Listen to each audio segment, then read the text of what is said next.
கான்செப்டை கொஞ்சம் விளங்கப்படுத்துகிறேன். என்ன நோக்கத்தோடு இந்த நிகழ்வை நாங்கள் பிளான் பண்ணதை இன்றைக்கு வந்து நீங்கள் இதுக்குள்ளே நீங்கள் உங்களுக்கு காய்ச்சிருந்து நீங்கள் இதை கண்காட்சிகளை பார்த்துனீங்க, மற்றது வழியில எல்லாம் வழியில் நீங்கள் உள்ளுக்கு நீங்கள் மாறி வந்து நீங்கள் அப்போ இதே அளவில் தான் முழு நாளும் இருக்கணும்னு நாங்கள் எதிர்பார்க்குறோம். ஸோ சின்ன ப்ரோக்ராம்கள் மொழியில் இருக்குது. ஸோ ஸ்பீச் எழுதணும் நடக்கும். அதே நேரம் வந்து இங்கே வார மக்களும் எல்லாரும் உறுப்பினராக இருக்கிற எல்லாரும் கலந்துரையாடல் செய்கிறது.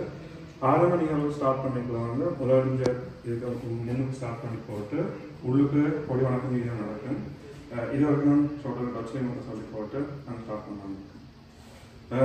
Kurz auf Deutsch, hallo zusammen, also herzlich willkommen zu der zweijährigen Verfilmungsinstitut Liefort und dass wir da zusammen ein bisschen austauschen.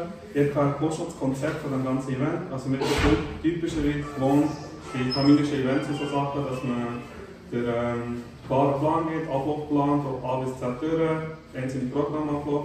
Und heute haben wir es ein anders vorgestellt, das ist der Austausch, das Zusammenkommen, miteinander austauschen und es wäre auch cool, wenn man untereinander austauscht, also nicht immer die gleichen Personen und die gleichen Leute, sondern vielleicht auch mal fragt, wer das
Come on,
கேட்போமா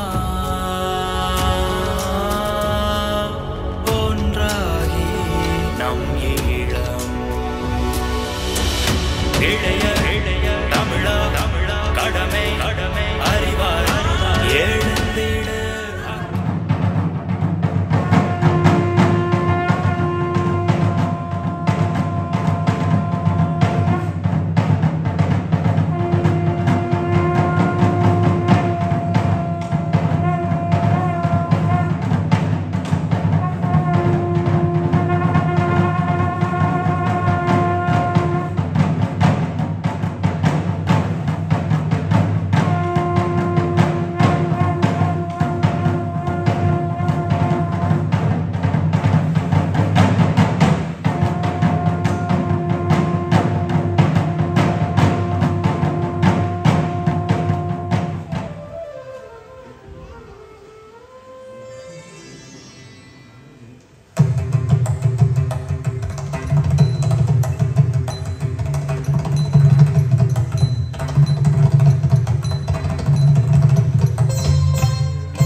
வணக்கம் வணக்கம் வணக்கம் எங்கள் வணக்கம் வணக்கம் வணக்கம் எங்கள் வணக்கம் வணக்கம் வணக்கம். 2008ஆம் ஆண்டு மாவீரர் நாள் உரையில தலைவர் இந்த போராட்டத்தை இளையோரிடம் ஒப்படைச்சிருக்கிறார். இந்த 15 வருடங்கள்ல போராட்ட வடிவமும் மாறிவிட்டது. தமிழீழத்தில் ஆயுத போராட்டமாக நடந்த இந்த போராட்டம் இன்று டயாஸ்போரால வெளிநாட்டில் அரசியல் போராட்டமாக மாறிவிட்டது. இந்த புதிய வடிவத்தில் நாங்கள் வெற்றி பெற வேண்டுமென்றால் அதற்கு முதலாவது தலைமுறையினரின் அனுபவமும் இளைய சமுதாயத்தின் வேகமும் அரசியல் அறிவும் கைகோர்க்க வேண்டும்.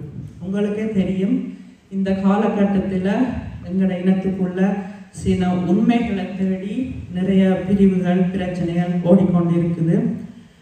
15-16 வருஷம் கடந்தும் ஒரு தலைவரை எண்ணி ஒரு இனம் இவ்வளவுக்கு ஏங்குதுன்னா அந்த தலைவர் எந்த பெரிய ஒரு நல்ல தலைவராக இருந்திருப்பாருன்றது நான் உங்களுக்கும் சொல்ல தேவையில்லை, வரும் சங்கதிகளுக்கும் சொல்ல தேவையில்லை.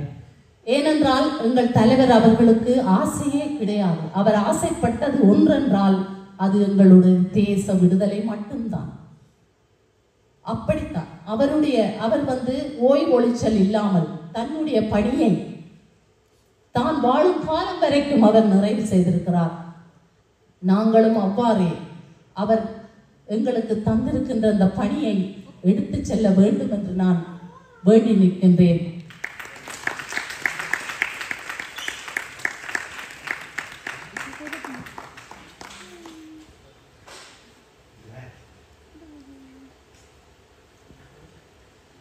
Genau, und wir wollen euch gratulieren zu eurem 10-jährigen Bestehen. Wie ihr vielleicht wisst, feiern wir auch ein Jubiläum dieses Jahr. Also LATA gibt es dann seit 5 Jahren. Das heisst, eigentlich unsere beiden Organisationen feiern ein Jubiläum, auch wenn eure doppelt so alt ist wie unsere.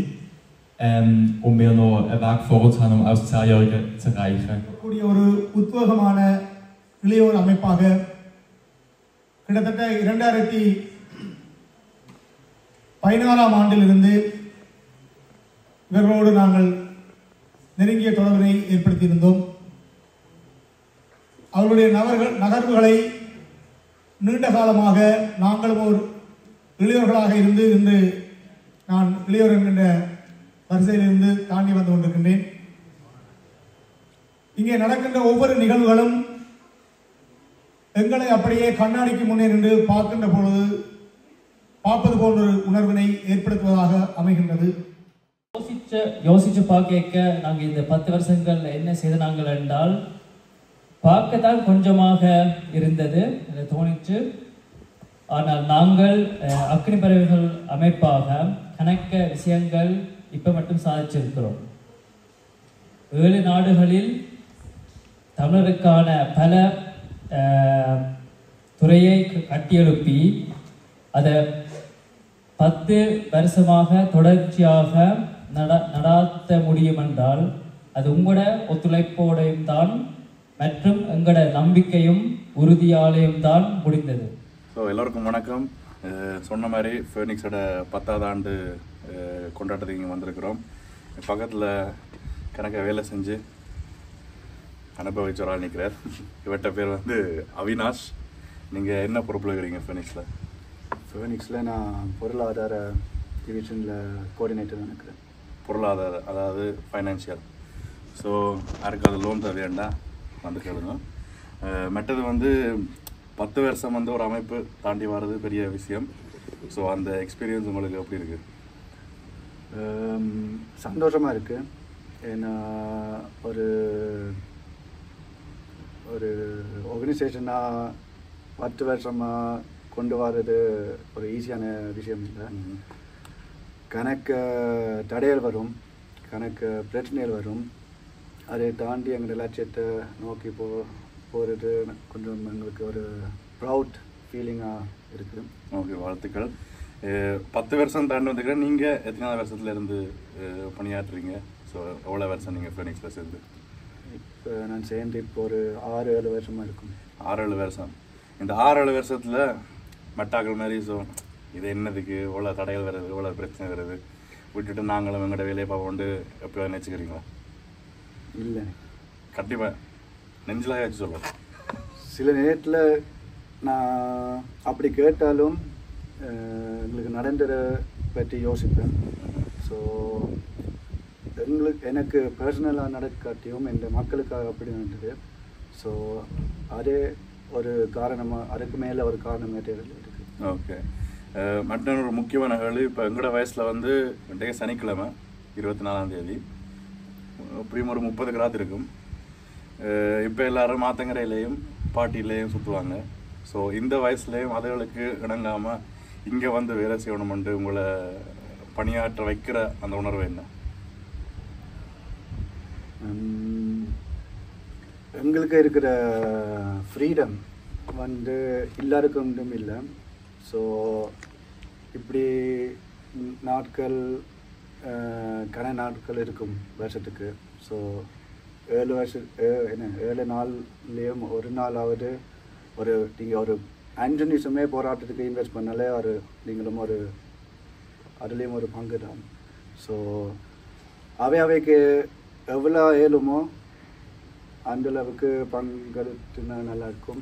So அதே எனக்கு இப்போ இருக்கிற கேள்வி வந்து நான் எல்லா job இன்டர்வியூவில் நான் ஷெஃப் பார்த்து கேட்குற ஒரு கேள்வி. ஃபேனிக்ஸை நீங்கள் அடுத்த 10 வருஷத்தில் எங்கே எதிர்பார்க்குறீங்க?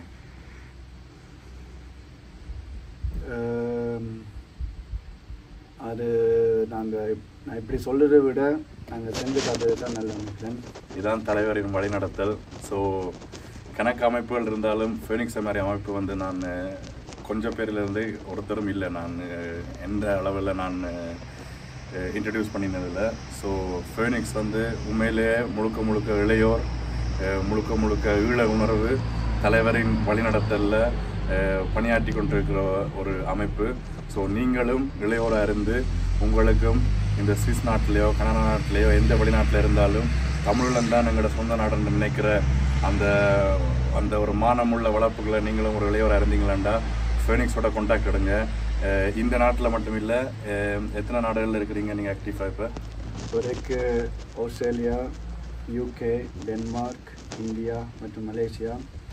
ஆனால் கனடாலேயும் ஃப்ரான்ஸ்லேயும் தொடர்பு இருக்குது. ஓகே, ஸோ எல்லா நாட்டிலையும் இவைகளுடைய கான்டாக்டுகள் இருக்கும். ஸோ கண்டிப்பாக தேடி நீங்களும் எங்களோட மண்ணின் விடுதலைக்கான ஒரு பணியை தொடருங்க.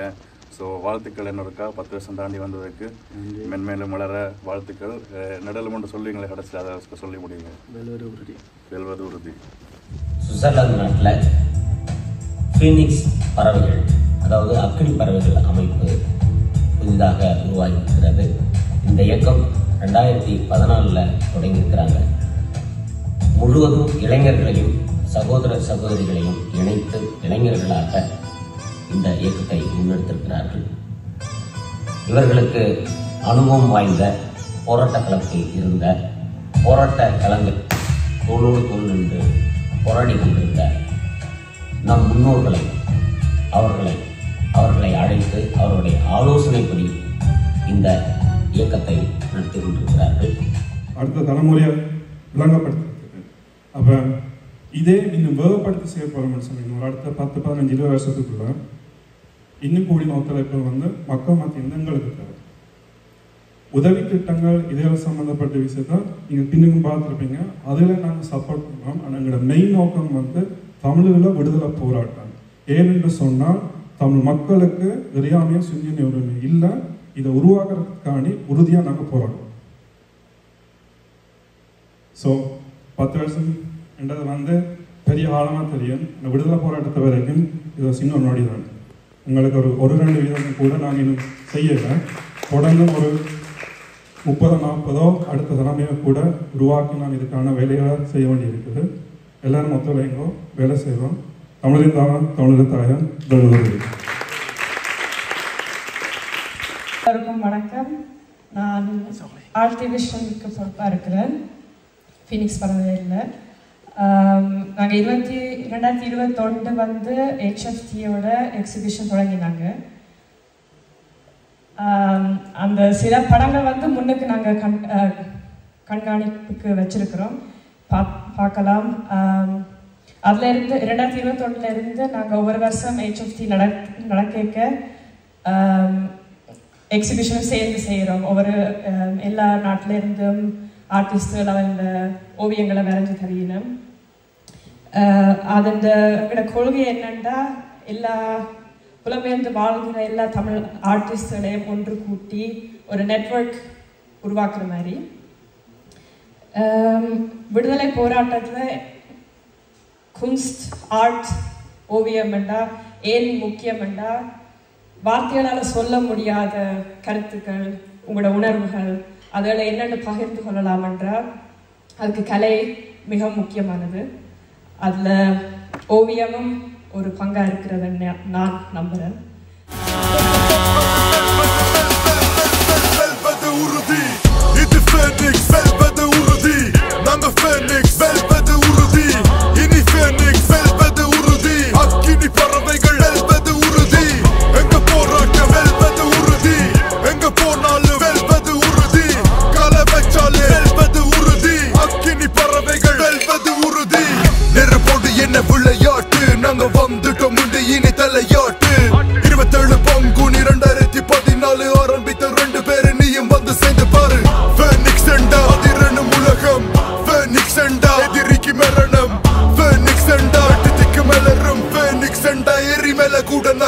தலைவனின் படையடி இளையோரின் துணிவடி ஒன்று சென்ற விடிவடி இல்லடிக்கு அழிவடி இல்ல கொண்டு அடி அடி முன்னேறு படி படி முள்ளி வாய்க்காலில முடிவடி தமிழ் ஈழத்தின் புதிய படைகள் நாங்க கலவச்ச நொடி உடையின் தடைகள் இனி எதிரிக்கு இல்ல போராட வழிகள் வெளிநாட்டிலும் அடிக்கும் ஓயாத அலைகள் இது